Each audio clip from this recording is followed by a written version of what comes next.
kanina pa po, no, nagkagulo na sa Ayala Bridge. Yan po yung grupo ng mga kabataan, yung mga nagbabantay ng mga pulis. Sila po ay nagkaroon ng konting sagupaan. At nasugatan po ang reporter ng Super Radyo DZBB na si Manny Vargas matapos siyang matamaan ng bato sa muka sa gitna po ng kanyang pag-uulat.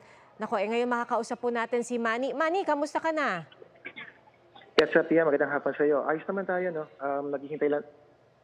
Naghihintay lang tayong bibigyan ng kaukulang aksyon dito sa isang ospital kung saan tayo nagtungo pagkatapos ng nangyaring insidente kanina dyan sa may Romualdez at Ayala Bridge, kung saan nga nagkaroon ng girian sa pagitan ng ilang mga polis at doon sa ginawang karahasan o paguluhan ng mga kabataan na nagtangkang makalapit doon sa area ng Malacanang. Pwede mo ba ikwento sa amin ang nangyari, Manny? Paano ka ba nabato sa mukha? Ito ba ay habang nagre-report ka mismo? Oo. Actually, naka-Facebook live tayo noon kasi medyo pahirapan kung mag-video tayo at mas maganda rin, mas maganda yung pagre-report natin kung naka-live video. So, ginawa natin, nag-live Facebook tayo, no? Nag-live video tayo sa Facebook. Tinag natin yung Super Radio DZBB para nga makita yung nangyayari. Dahil yung inabutan natin doon sa lugar na yon, bati sa timbre sa atin, ay nagkakabatuhan, pinagpapapalo yung mga pulis na siyang inabutan natin nung mga kabataan na mga naka-face mask, may mga naka-maskara, may mga naka-bonnet.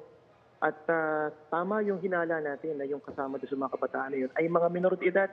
Yung isa sa nakausap natin ay 15 anyos pa lamang na taga-lungsod ng Maynila. Yun ang sinasabi niya, taga-lungsod siya ng Maynila. At nung nakita natin yung kanyang mukha nung siya yung nagtanggal na ng bonnet na suot-suot niya, matapos tayong tamaan, talagang kita nating bata pa yung kasama doon sa nangyaring insidente kaninang inabutan natin. Nabanggit ba nila, Manny, kung sila ba'y napapabilang sa isang grupo or talaga ba sila ay nakikisa sa kilos protesta? Alam mo, hiwalay sila, wala silang kasamang grupo. Nung sumugod sila doon sa may Ayala Bridge kanina, walang kahit anong organisasyon silang bitbit.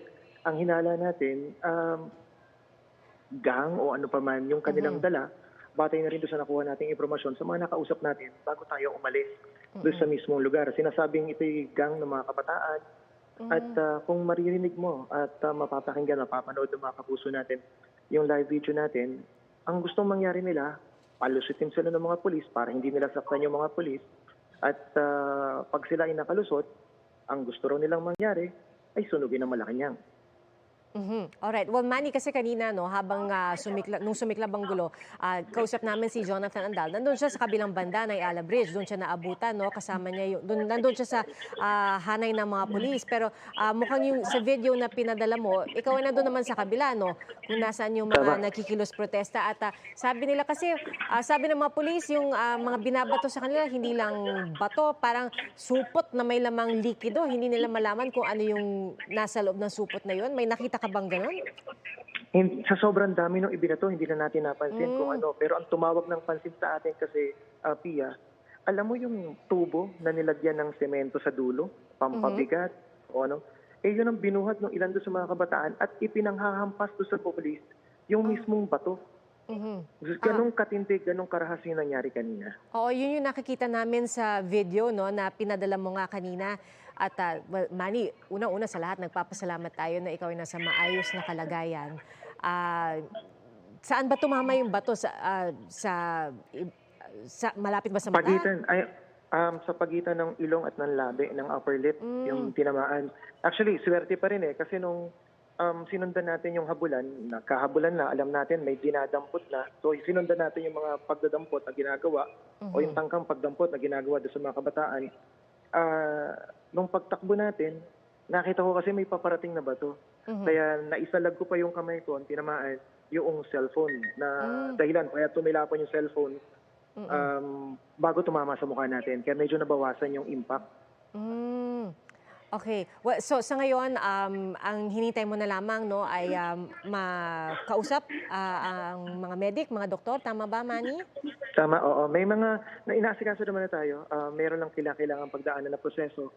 Kasi nga doon sa tama niya. Tapos may mga konsiderasyon din na yung mga bagay. Kaya medyo natatagalan. Pero hopefully within the day matapos din tayo dito. Kasi wala akong planong magpahinga after this. Diretso tayo, tulog lang and then trabaho ulit tayo. Alright. Naku, Manny, Gaya ng nasabi ko, nagpapasalamat tayo na ikaw ay nasa maayos na kalagayan.